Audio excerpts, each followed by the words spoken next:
Once upon a time, we moved next door.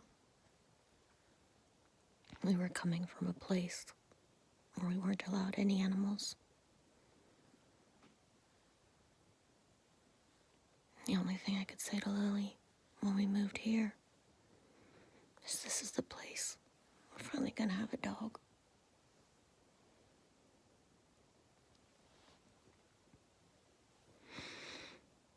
I never thought to ask the landlord first.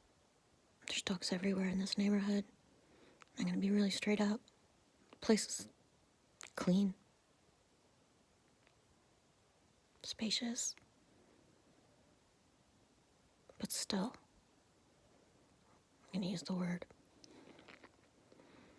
politely. Not super taken care of. I don't want to say a shithole, because it's not. But there was nothing that could be wrecked by having a dog or a puppy that wasn't already not the best condition.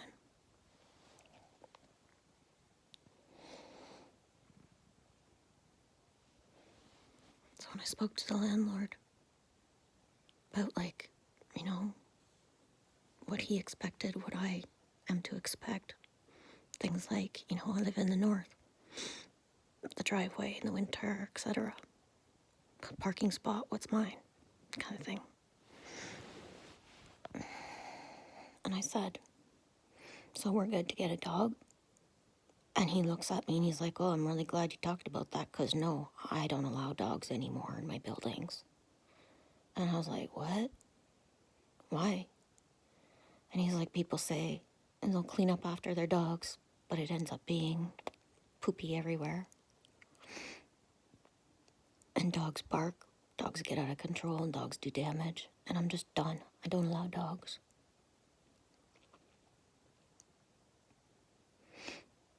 And I was like, fuck.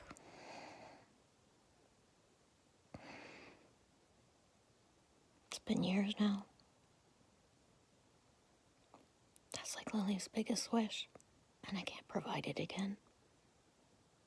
People have said to me, just go out and get a dog, you can't do anything. And they're right. They are right. But people can make your life hell.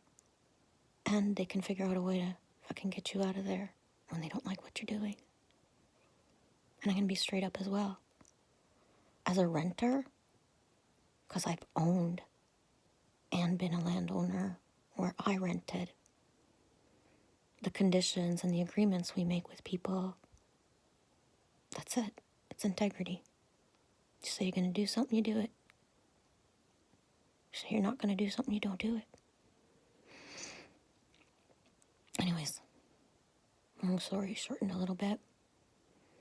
I said, okay, no dog. Are we good for a cat or a gerbil or whatever else we could want? He's like, anything but a dog. Okay. So we did the moving in stuff, and as soon as the internet was connected, I went online. We have local ads here, Kijiji. That's what people use the most. And I put in free cat. I had no money. None. Found free cats within, 10, 20 minutes. I called the lady. We talked for a long time. She had 2 males. She wanted to get rid of both of them at the same time. And I say get rid of. She wanted a good home for both of them at the same time. Neither of them had whatever it's called, spayed or neutered for a cat. And I knew I didn't have money to get it done myself. And I know that males spray no matter what. But I was going to take them both to not separate them, thinking 2 cats will equal a dog. So we made an agreement that in a week I would take the cats because she loved them so much. There was a part of her that didn't even want to give them up.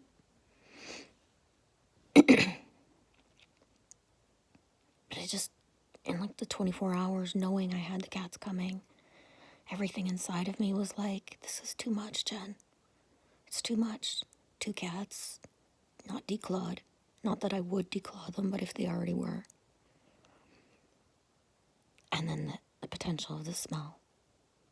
This was something made me go back online and check again for a free cat. Somebody had posted an ad.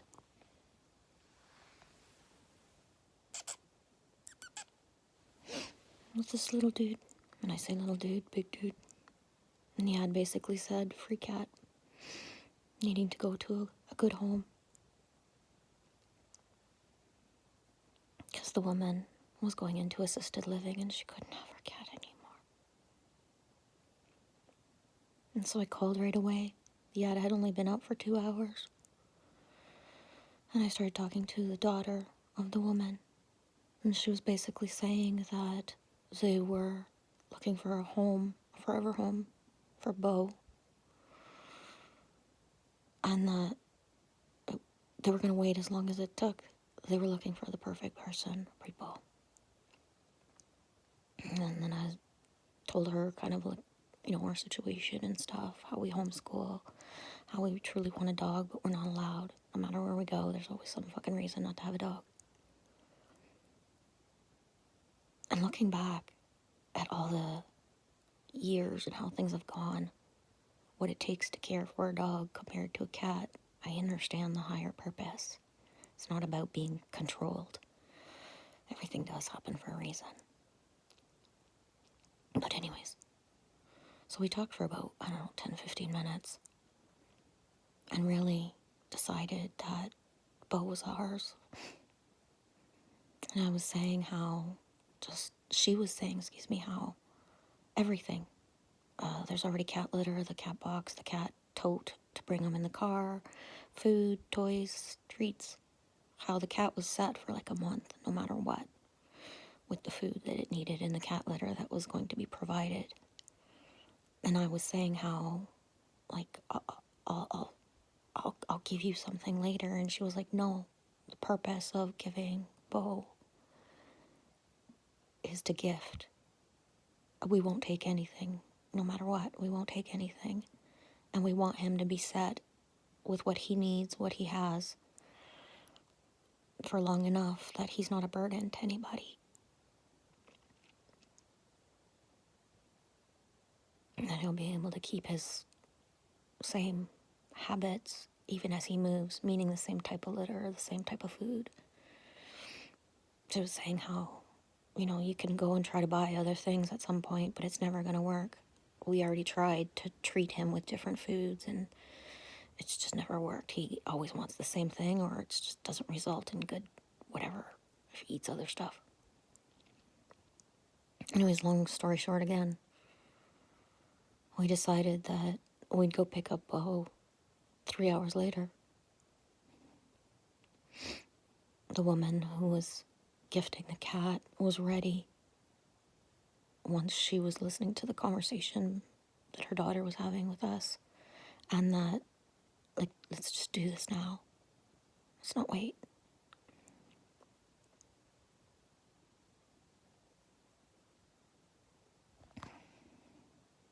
And we went to get him.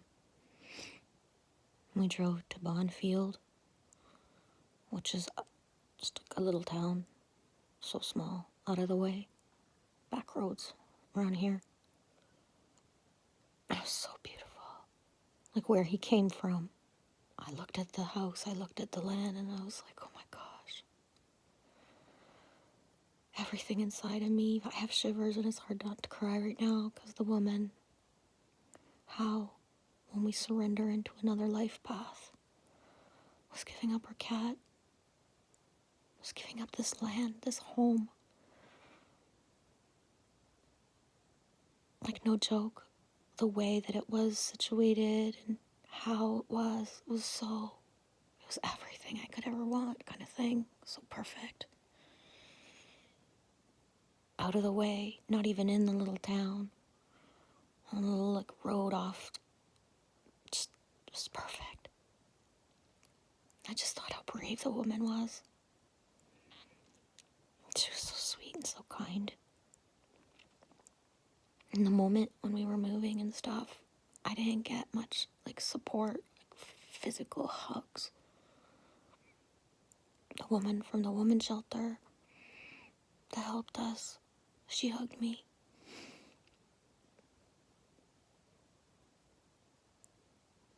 But there's nobody else. And when we went and got Bo, the woman hugged me. All the other, the daughter too. And it was just that thing of when things happen, divine and aligned. How we were had moved to the city where I said I'm never gonna live there no matter what. I can't sustain the energy of this place. I could live on the outskirts, but I can't live in it. And I was doing a thing that was the scariest thing for me. To live here. And she was doing the scariest thing for her. To give up her home. And her dude.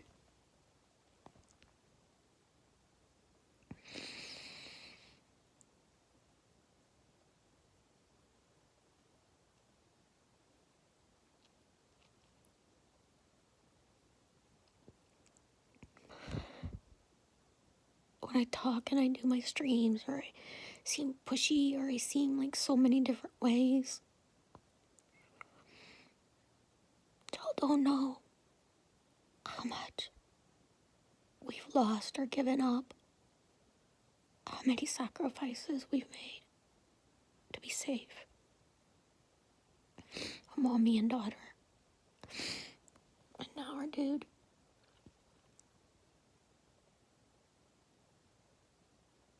I tell people often, generally speaking, I'm not pointing anybody out, how? You know, we're all in this together, the timelines of us. What one person has that takes for granted or doesn't need or must give up in order to like pivot themselves into another reality. How? If she had chosen to sell the cat, I couldn't have had him. I had no money, none. I couldn't ask for more. I had already been gifted so many opportunities to be able to move. Couldn't ask for more.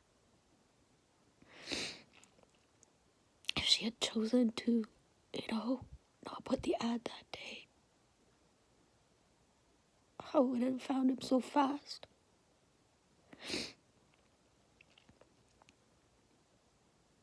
I called the other lady back right away, in between going to pick up Bo and deciding that I wasn't going to take the two other cats. I called the other lady and I said, I'm so sorry.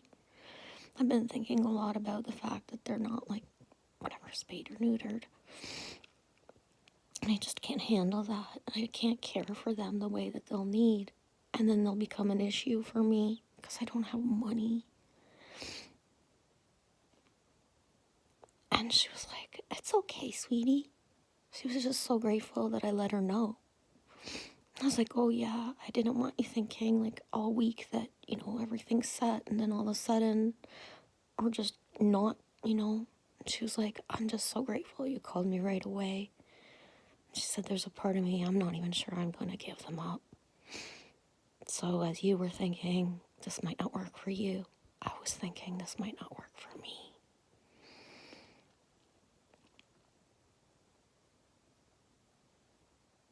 Anyways, random story, but Gooner, c'est la vie, wrote, maybe someday I'll have a cat or someday I'll have a cat.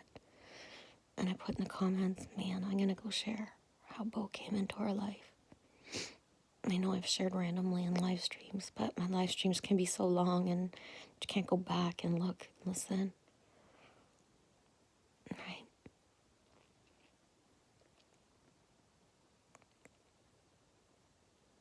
I'm thinking again of why I say this today.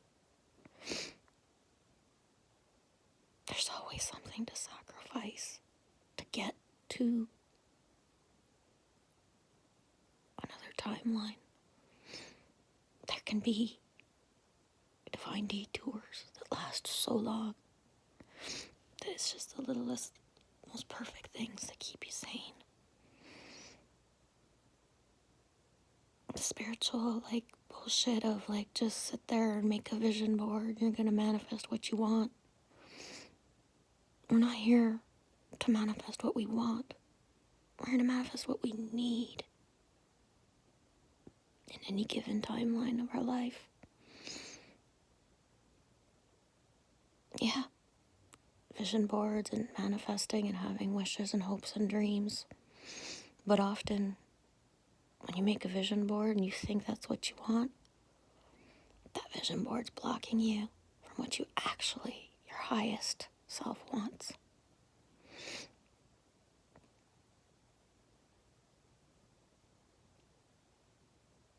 I don't know if that makes sense, but those of us who want a certain thing for our future, every single time the other stuff doesn't work out, in the moment, we might take it personally and ache for what we thought we wanted. But when the true stuff happens, it's like, oh my God, thank God this or that and all that bag of chips didn't happen, because this was it.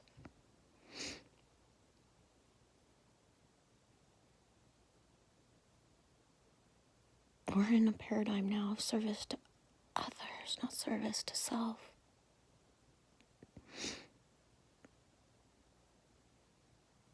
I don't know if that makes sense, but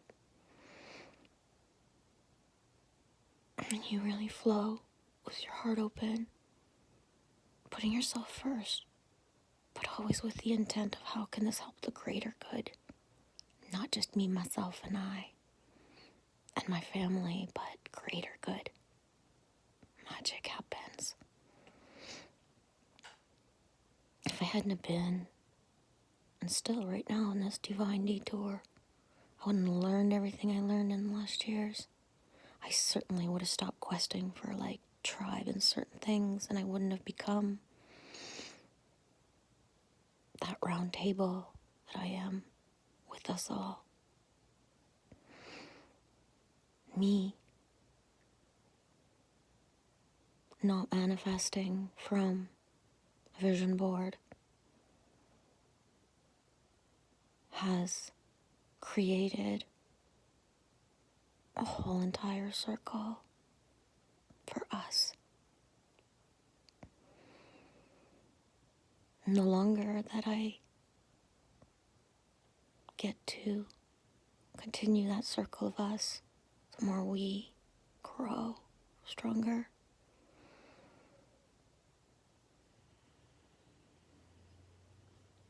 I don't know if any of this makes sense.